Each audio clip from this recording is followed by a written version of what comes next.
Michelle, Tracy, welcome to Dream Retirement in Mexico. So nice to see your faces today. Thank you. Thank you.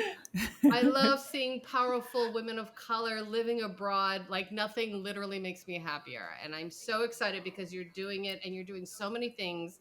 Um, and I'm really excited to talk about that. But before we talk about all that, I wanted the audience to get to know you in terms of like how you landed in Mexico, why Mexico. Why don't we just start off with a little bit about where you're from originally and how you got to Mexico? I'll let Tracy go first. Oh my God, I was going to literally say I'll let Michelle go first. They already know me. Go ahead. It's Tracy Collins. Hello, everyone. Thank you so much, Riza, for having us on here. I came to Mexico. It was really at the end of the Tulum hype. It was like, what is going on? Why is everybody going to Mexico? I'm from California, from the Bay Area originally. So, growing up with the knowledge of Mexico and also it being in close proximity was like second nature for us, but never had been there. And so, at the end of the Tulum hype, I was like, let me go see what this whole thing is about, right? So, when I landed in Cancun, from the moment I landed, it was like a breath of fresh air, and we were on our way to Playa. It was May 2022. And that was my first experience of being treated well as a human being. And, we're not used to that as Black women and as Black people, especially from the United States. But when it felt like a relief, a breath of fresh air. It was literally a breath of fresh air because it's not only aesthetically beautiful. And that was the moment. By day 4 of day 5 of a trip that I had planned, I said, I'm moving to Mexico. And then you couldn't even keep me out of the country. So that's the short end of my story. I love it. I love it. Well, I've been here before. Thank you again, Riza, for having me back. I think this is my third time being with you, speaking with you. I really appreciate the space that you're offering. Lots of things have changed along the way. When we first met, I think I had just done the House Hunters, and we started to talk a bit about life in San Miguel. And so I came to San Miguel in 2018 with my kiddo, and been 6 years already. I can't believe it. It was just one of those things where I was motivated to raise my kid in another place. That was really my primary reason for wanting to move abroad.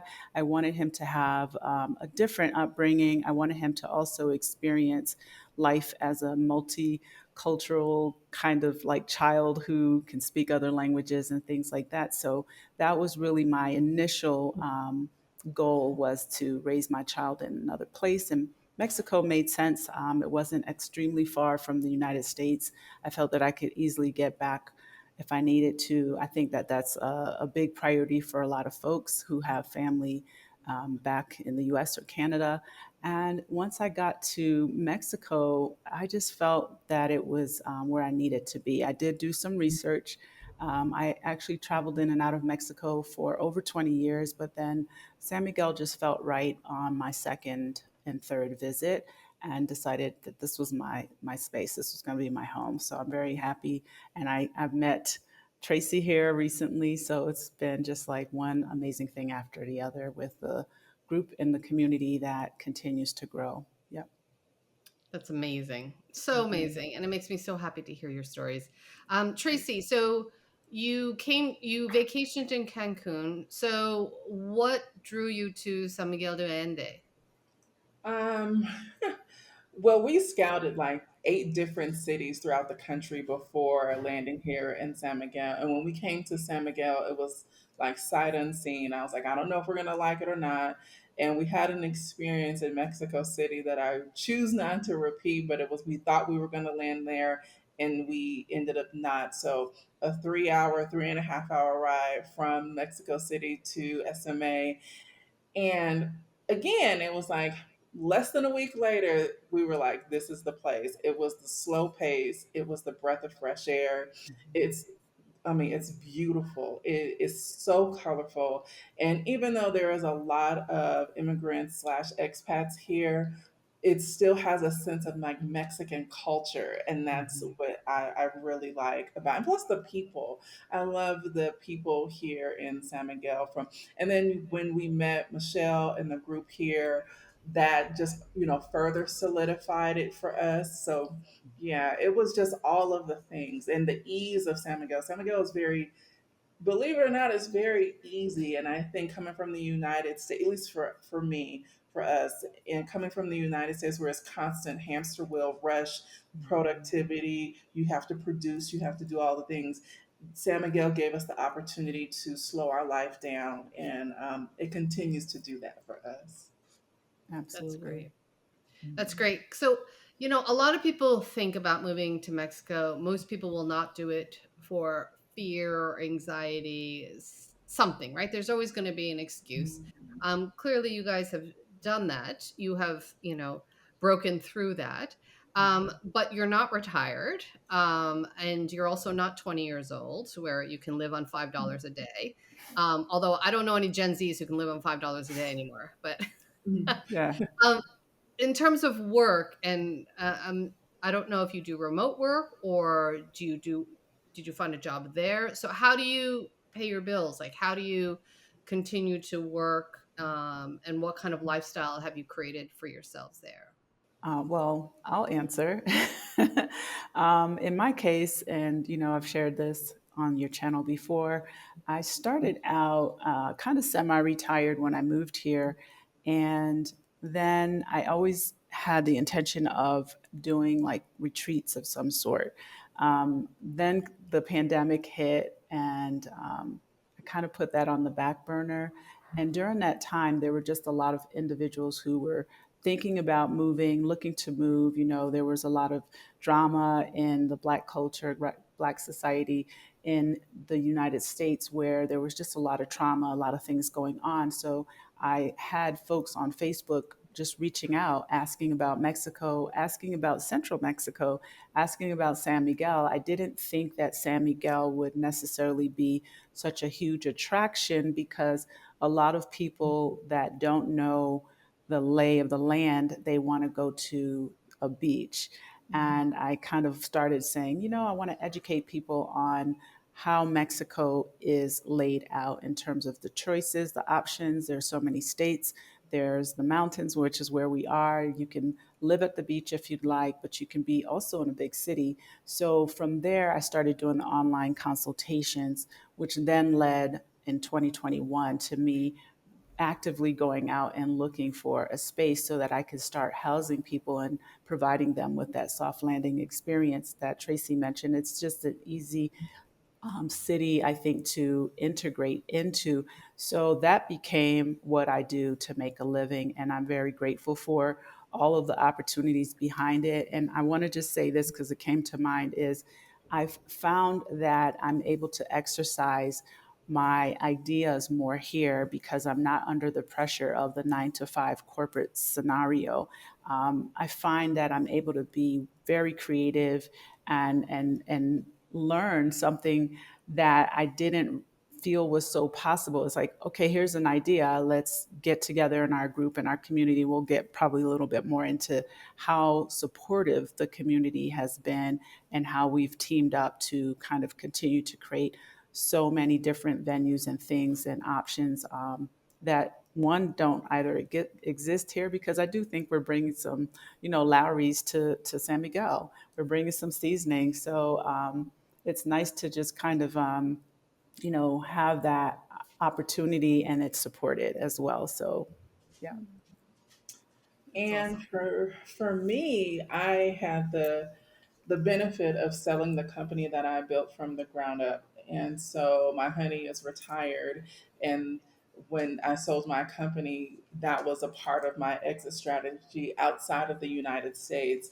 And I am always going to be a business strategist, and that being my wheelhouse. I'm always going to be a women's health expert. So now I find myself helping women either in the business realm or in the wellness space to help level up their life however they see fit. And it brings me immense joy. And it also has catapulted me into public speaking. So I'm excited about that venture. And then I Mhm. forget I'm an author, even though it's like right there. I do forget, but I think I forget because it was just I needed to get it out of my system. Mhm.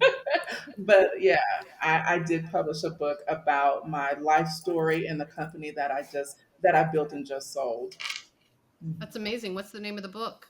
Special delivery. Nice, Mhm. nice. No, it's so amazing. So tell me, so Tracy, how long have you been in San Miguel, or how long have you been in San Miguel or Mexico? So living in San Miguel, 8 months, in the country entirely, 10 months. Yeah. So Mhm. you're still a newlywed. Yeah. Yeah, I'm a newlywed, but I think the honeymoon is over. We did not, because we started out in Mexico City, we did not have a soft landing. And the landing didn't get soft, and we didn't get settled until we took a leap of faith and came to San Miguel. And now that that 6 month period has worn or come and gone, now the reality of where I am and living and adjusting my life has set in, or adjusting our life. Yeah. Mhm. Mhm. Well, let's talk about that a little bit, right? Because I think that's what creates a lot of anxiety for people, right? Is that Mhm. soft landing or that adjustment period, because that's generally usually the hardest part, right? Just Mhm. trying to figure out like how to pay your water bill, or how to figure out how you're going to get to the supermarket, whatever it may be. um, Maybe I can just start with you, Tracy, in terms of some of the challenges, and Michelle, you can chime in. I mean, it's been a little bit of a time period for you since the Mhm. time that you first landed in San Miguel, Mhm. but we all remember our stories, right? In terms of Yes. what that adjustment period was like. Can you talk a little bit about the challenges that you had? I mean, you don't have to be specific about Mexico City, but really to kind of help people who are on this journey what the things that they should be thinking about, right? If they're seriously thinking about moving to Mexico. Mhm. Honestly, I would say the thing that they should really be thinking about is making connections beforehand. Moving abroad doesn't start when you land, it starts well in advance of that. So, like your residency process, connecting with people in the community, I think that those two things will help facilitate a softer living for you, or a softer landing. And then also what the cost of living is going to be where you think you are going to land. Those are the things. I think for us it was more so like finding housing. That was the hardest part for us, in specific to Mexico City, which led us to San Miguel. I'm glad it did. And so, but I would say connecting with facilitators and community will help with that process. Absolutely. What about you, Michelle? Were there any things that you remember back in 2018 when you first arrived? Of course, you arrived with your son, Mhm. who is what, 11, 12 now? 12. 6 years. I know. Wow.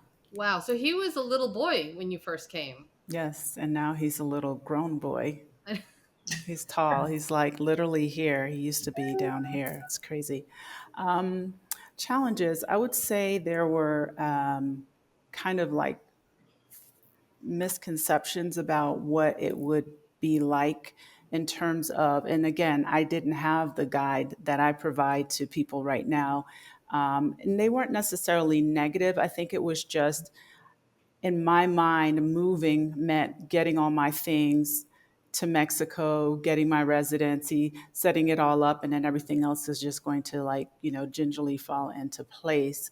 And there are a lot of like other psychological type things that I think you have to deal with. The challenges that kind of come from the language barrier. Also, having a child, bringing a child from the United States, putting them into school, what those parents may have in terms of expectations, what my expectations were, what exactly is going to kind of happen. and it was nothing of what I imagined. I thought, line all my ducks up in a row and everything will fall into place. But there were just a lot of things that I learned, and it definitely took a longer period of time than I thought. I thought, oh, 3 months, I'll have the house all set up and, it'll be decorated. It'll look like my home in Florida, familiar items around. We'll have this, we'll have a car, we'll have this done, all the things. But you really have to think about the fact that you're moving abroad, understanding the culture a little bit more, how things move, even as simple as where do I pay a bill, right? And a lot of things are very manual in this city. So it's a cash society. So going into pay a water bill to me was just crazy, right?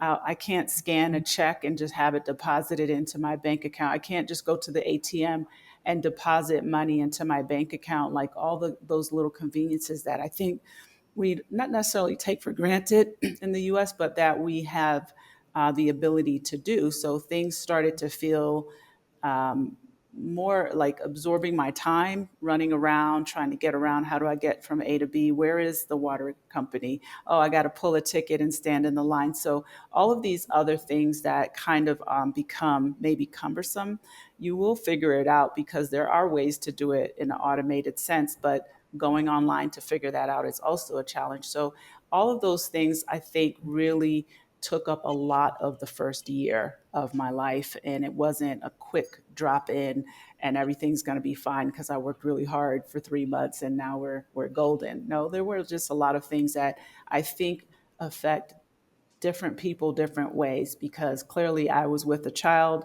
to get him to school, get him into school, all these things. And maybe someone else who's coming, they're buying a house or they're coming alone. They may need to figure out their doctors. There's so many things. That's why I always tell people when they book with me, I'm helping you create a blueprint for your journey, right? Yes, we have the standard immigration, real estate, but I'm helping you with your specific things, right? What your specific needs are. So I think that people don't always think about that until it happens. And then also, if I can lend to that, is their needs change and your needs are going to change in ways that you're not going to think about. So being Mhm. flexible, being, malleable and adaptable to change, you can't be resistant in this process. Yes. And if you find yourself resisting in a strong way, maybe this may not be the move for you, Mhm. because one thing about Mexico is it gets, it's consistently inconsistent. So you have to be open to the possibility of change. One of the things that the US does have is processes and procedures.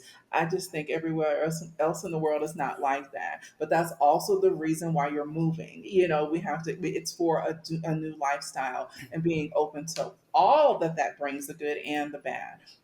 Absolutely. I always say come open to receive everything, pros and cons, and just be as prepared as possible, and not let the little things kind of topple you over or rock your boat. And also don't make a lot of comparisons. That happens a lot because if you do, it just, it defeats a lot of the purpose of why you came here. It's true. Right. Right. Right. Are there any things that you wish you kind of knew about or prepared differently before moving there? Mhm. I'll talk about my sheets and grits. Yeah, I can't get those things. Oh, I do No, but miss that's home real, right? cooked. Yeah, I do. No, yeah, I miss little things. It's interesting. Okay, from a black standpoint, the hair game is just not on, right? So that's a challenge. Not that that affects everyone, but there are just certain things I think that we enjoy in the United States, even if we don't necessarily need to spend money at TJ Maxx or Home Goods or something. It's like it's there, right? And here, for example, the small things, I love scented candles. It's hard to find really good ones with a scent that you actually enjoy, that's not an arm and a leg. Just little things like that, going into one of those types of stores and being able to carouse around in the home goods area, right?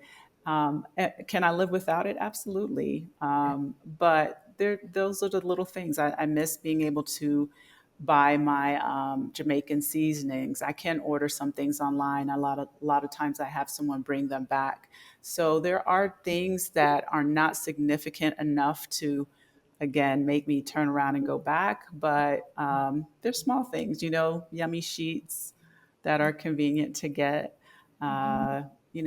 Buying curtains from IKEA versus going to the store and picking all the fabric out and asking someone to make them for you. Not a bad thing either. It is affordable, but there's what I find with the society is that you have to be more involved in a lot of the things you might need along the way, whether it's some construction in your home, hanging curtains, because we have these concrete walls. So, in the US, I had my power drill and I would just be like, have at it with the drywall. And I did it myself. I could do it here, but it just feels harder somehow. And so, just kind of those types of things. And it's small stuff, but after a while, you start thinking about the conveniences that you may have had. Yeah. What we've learned to do is go when we go back to the States, bring an empty suitcase with us and fill the Hmm. suitcase up, and then we have the small conveniences, from the food items to the seasonings to the towels to the sheets Hmm. with us. Hmm. And That's not to awesome. say, I want to say you can get those things here. I don't want it to sound like, you're desolate and you can only get like a nylon towel or something.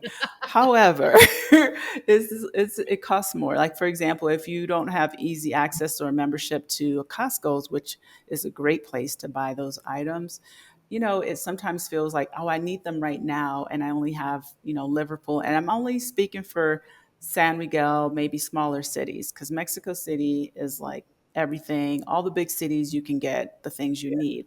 But us here in San Miguel, going to Liverpool, not to call them out, they don't always have everything that you may be used to just walking into a store in the US and picking up. However, we get used to it. You plan in advance, and you also start realizing uh, how much you may have taken that for granted, and also how much you're just buying stuff to just buy things.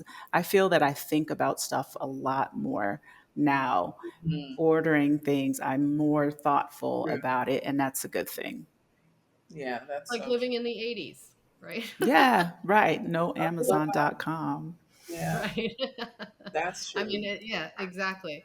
Um, Yes. so tell me, I love all this information because it's true, right? And that's true anywhere really. If you as soon as you go outside of the bigger cities, I think lifestyle is just different, right? Hmm. You're not going to be able to go to the 24, the deli that's open 24 hours or whatever. Hmm. Um, so tell me, what is it that makes you want to live in San Miguel de Allende, right? So there's places that you want to visit and that you would want to frequently visit, and then it's a whole other game if you've decided that you really want to live there. That's a Um, great question. I'll let Tracy go first. I'm going to use one of our good girlfriend's terms.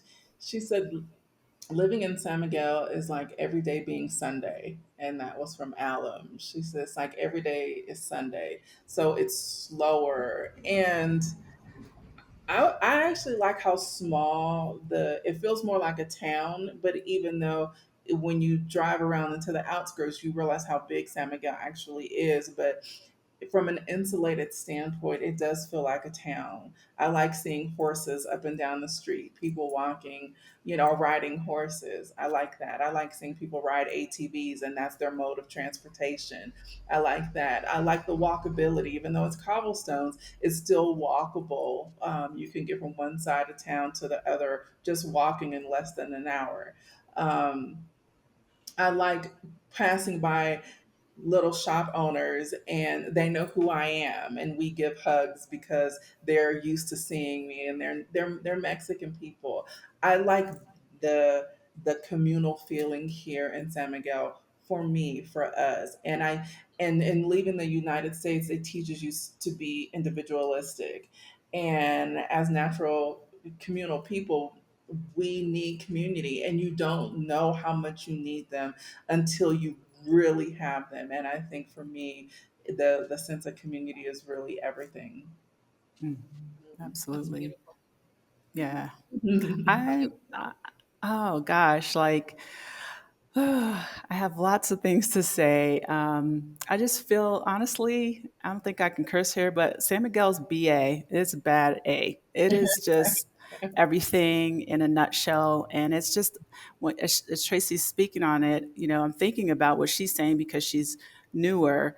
And I think for me, the excitement is that I still love living here, right? There are times when I want to leave, I want to see something new, but it's not because I don't love where I live.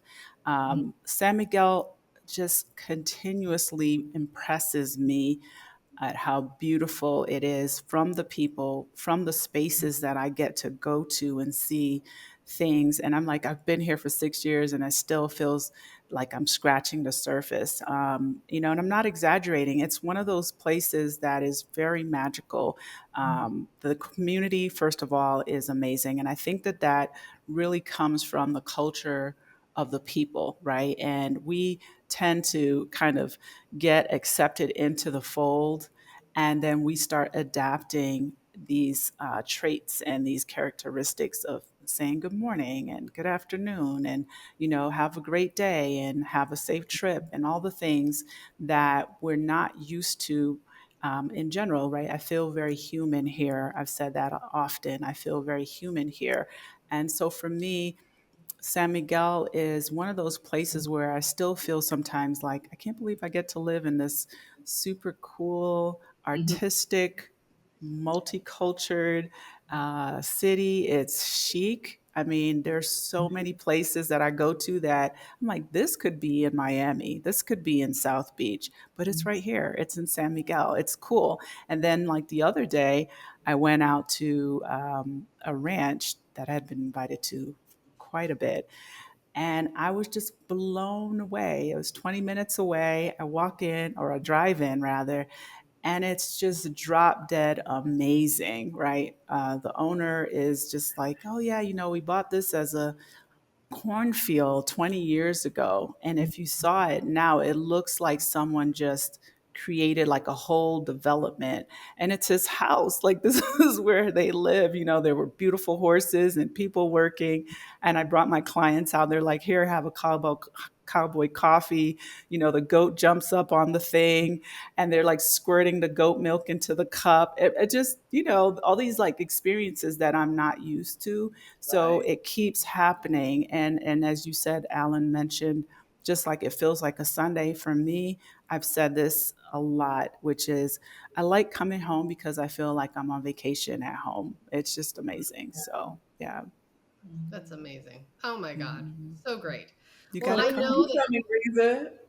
I know. I'm coming. I'm coming. I'm telling you. Like now I'm like I'm such an idiot that I haven't been there yet. We're waiting I for was you. and I came so close, but anyway. But yeah, no, well actually this leads me into the next thing, and I know that the two of you have been organizing this amazing event that's Mhm. going to be online, and essentially it's about redefining your life abroad. Is that right? Yes. Yes. So can you tell me what inspired you to do this event, and what is it actually about? Like what are people going to learn if they attend this event? So, for the Redefining Life Abroad virtual summit, what came about was recently people who had been here for less than 2 years, they were still trying to figure it out, because I think there's so much emphasis on moving abroad, but there's no emphasis on how do you stay abroad in a healthy fashion, and what was lying dormant or issues that were left unaddressed in the States, they're going to surface. And so it was really about a mental wellness aspect. But then I found that people were redefining their careers, they're redefining their marriages, their children are getting situated.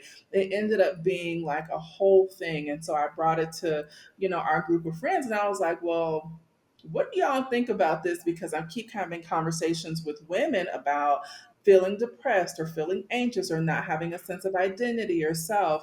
And I was like, how do you guys feel about us putting together a summit to give people the key components about redefining your life abroad? So that's what we decided to do. And I'm so grateful. Michelle jumped on board. She was like, yes. I mean, and she was actually the perfect one, especially with us. We just so happened to all live here in San Miguel, and it wasn't but it doesn't have to be specific to San Miguel and or Mexico. It's really about giving everybody the tools and the principles that they need to redefine their life no matter where they are. So it is myself and five other amazing women. Michelle is one of them.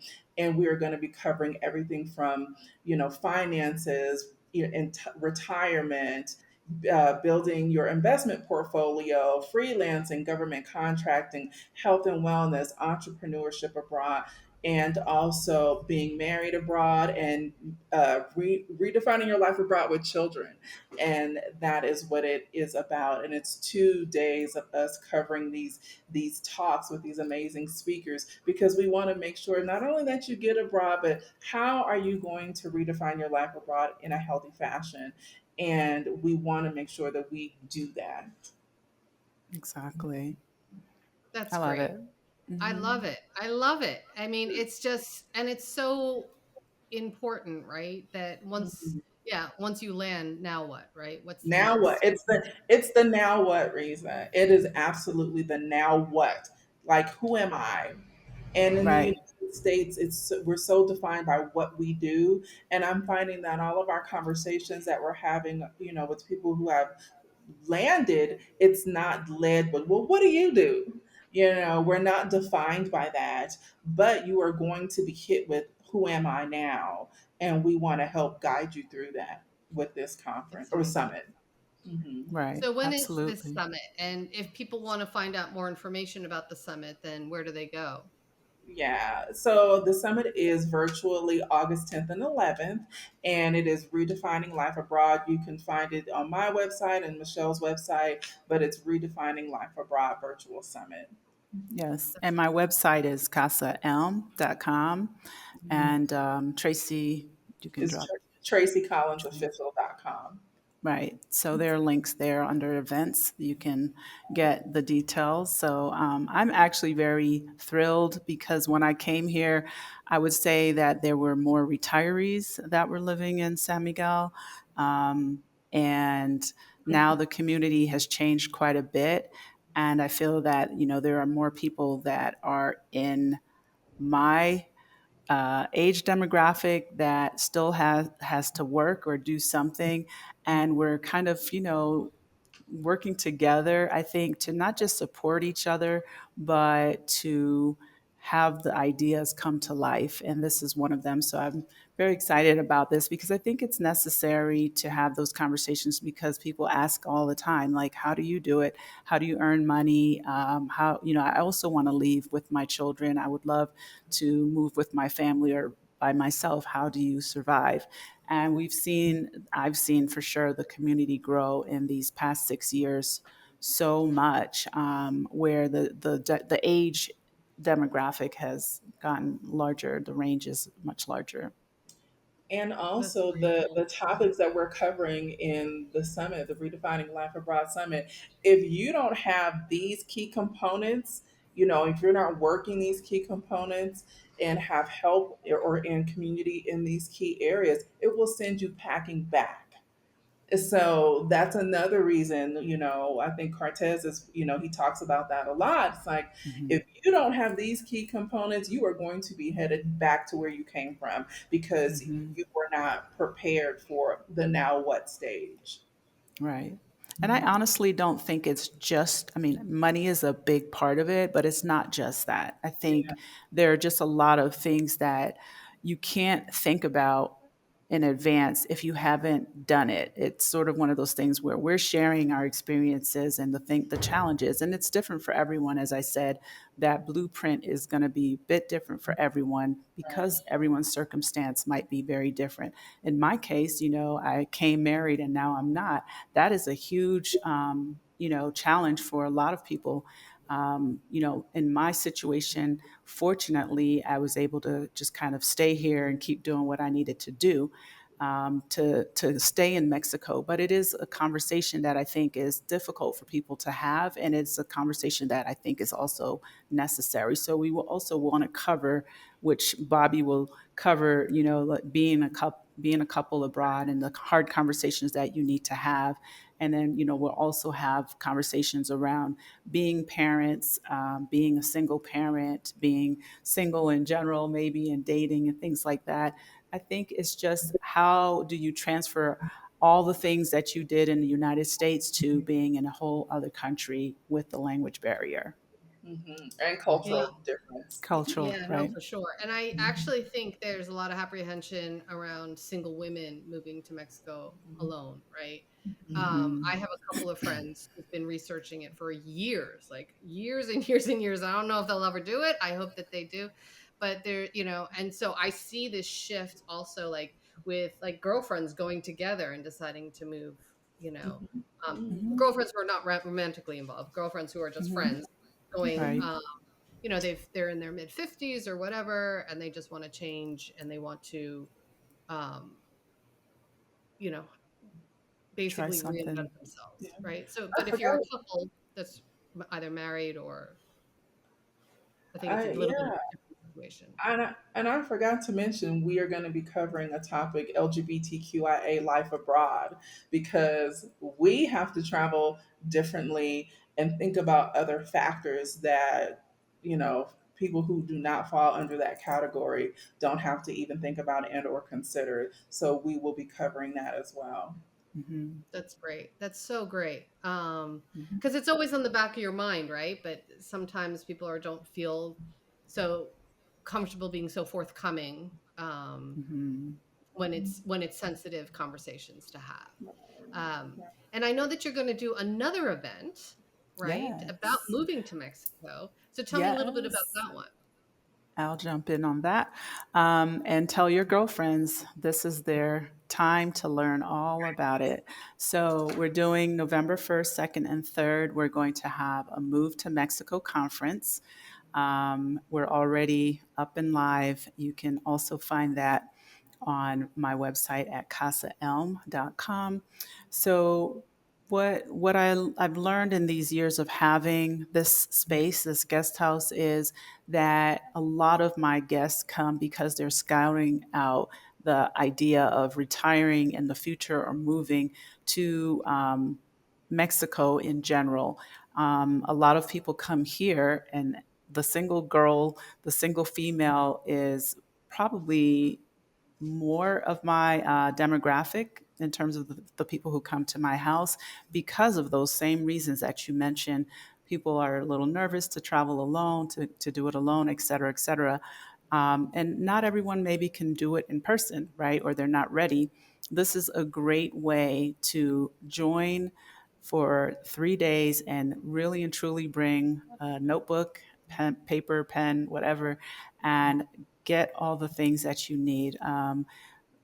This is something that I started working on in 2021, and then I sort of put it on the back burner, started the house, did all the things, and I've been wanting to do a conference because it's going to be very comprehensive. And now that I have the experience of doing relocation tours here in San Miguel, I thought it would be another way to bring the information to someone the comfort of their own home. They can sit down and really get the details, understanding the culture. They don't have to necessarily physically come. And I think it's a great stepping stone, or even, more than that, for you to understand what it is to live, to move, to get to Mexico.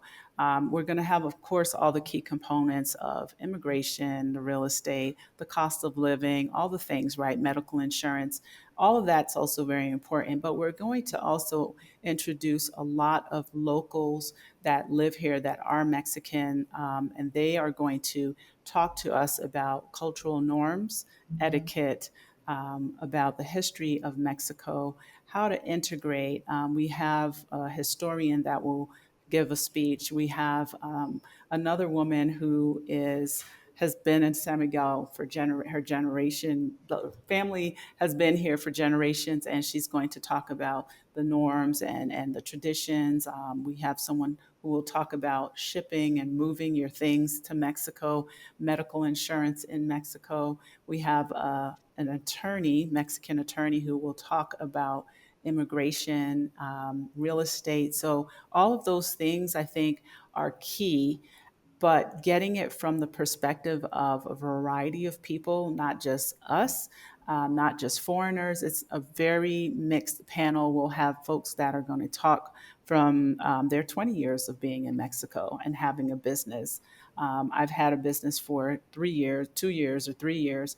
We're going to have someone who's had a business for 15 to 20 years that's a foreigner and how that experience is. And they don't necessarily live in this part of Mexico. So it's going to be jam packed with so much information. And you can basically sign on, sign up. We're already selling tickets, so we're excited about that. And we're really appreciative to be here and share more about it. So that's what November 1 through 3 is. Move to Mexico conference. Very And conveniently scheduled right before election day, I see. that That was was intentional. Yep, it that was always intentional. forgets to say that part, so that's why I kind of circle back. Like, and it was strategically placed. It Yes, was by design. it's Yeah. a subtle message. Yeah. Oh, that's Well, so but yeah, subtle anymore. it's definitely on people's minds, oh, for sure. Mhm. You know, I travel a lot throughout the United States, and there's definitely the tension, right, that everybody is feeling, um, Mhm. and I think a lot of people are just tired too, quite Yeah, frankly, right? yeah. So, I mean, I would love. So, is there cost involved to attend either of the conferences, and if so, how much is it cost? So the Redefining Life Abroad Summit is 297 currently, and for the Move to Mexico conference, it is 497. Right. And the 497 is, again, it's 3 full days with all the speakers, and there will be a Q&A at the end of each of the topics that are very significant, like cost of living, medical, immigration. There will be a Q&A session, and also they will get the contact info for each of those individuals for anyone that they would like to reach out to, whether it's real estate, how to move my things, how do I get medical insurance. So they will have all of those resources in addition to, we're not sure exactly how many months after it will be available on replay. And the same applies for the summit. So both of those are structured the same way. Yes, That's amazing. Amazing. Yeah. And clearly a lot less than actually a plane ticket to go down there and, exactly. hire a consultant and do all the Right. things while you're there. And I think that that's probably going to inspire a lot of people to then take the next step, hopefully, to actually research and plan their trip, and plan to Absolutely. actually make the move or plan to create their community wherever they may be living already in Mexico. So as we kind of begin to wrap this up, are there any kind of final thoughts about, as women of color living in Mexico, um, that you've really kind of the life lessons, any life lessons that you've learned about yourself by doing this, by taking that leap? Um, Good question. That is a great question. Um, I think I've learned more of having faith in, I always say, the universe to continue to provide if you're putting in the work. Um, I when I started Casa Elm, it was, again, we were joking earlier, it felt like I was kind of shoved into to this based on my own personal circumstances. But I realized at that time I didn't necessarily have a full plan. I'm not saying a frivolous plan, but I didn't have it all well defined per se. But I certainly dug way down deep in myself and believed that this is something, and it continues to be something. And here I am 2.5 years later. So I've really learned to trust the process, and also lean into people around me that support what I do, whether it's emotional just a word of, advice or kindness or a thank you, whatever it is, wherever it comes from. And that has taken away some of the things sometimes that I feel, because I think all entrepreneurs wonder from time to time, what the heck am I doing, right? I feel that way on a regular basis. And it's not because of what I do, it's just there's always something happening. And so, from that standpoint, whether you were here or back home, having and running your own thing, sometimes you really just dig so deep inside of yourself. And I've learned to do that here and trust the process. So I'm very, very grateful to all of the folks who've come out to either be in my space, who send me kind words for the community, including Tracy and our amazing group of women that just, we chat all day and we support each other in so many different ways. I didn't really have that before when I first moved here, and now that I have it, I'm very grateful. And so for me, I just feel, lucky that these are my shoes and I'm walking in them. Yeah, I can echo everything that Michelle said. And for me, it's really about the culture and community, about how it has supported along the way. I spoke earlier about the individualistic lifestyle, but to actually have a community of support is foreign to me. So now being open and seeing what it looks like when you collaborate with like minded, like hearted people, I love that part. And then also, for me, I'm really diving into the parallels of Mexican culture and being Black in from the United States, and how our cultures are so similar, and even with the healing modalities that we use in the areas of wellness. As a business owner, I can speak to everything that Michelle just said, and then for the wellness person in me, being able to see the similarities, and then also diving really deep into ancestral healing that parallels each other. And so for me, it's really about how do I continue to marry those healing modalities to support other people along the way. I want to say one more thing too, real quick.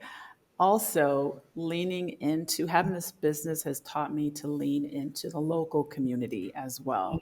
So I would call Sandra on the screen, but she is my right hand woman, and she has been such an amazing person in my life. I can't say an assistant, my worker in play. I don't really call her that. I just say, someone who works with me, helps me move this whole thing down the road. Her support of what I do, her desire to want to learn more about what I do, and just being there. And I don't know that I've ever had that in any work situation per se. So I'm very grateful for the way the community locally supports. Yes, there are challenges. Yes, there's the language. There's a lot of misunderstandings at times, but I really understand that phrase, the village experience. It takes a village. I'm living it, and I'm very grateful. So I wanted to just drop that in, that it is important that if you move abroad, try to surround yourself with locals, because they will look out for you in general. They will help you through that. You got to learn a little bit of Spanish or wherever you are. But I think a lot of the individuals here will definitely kind of help you kick that can down the road.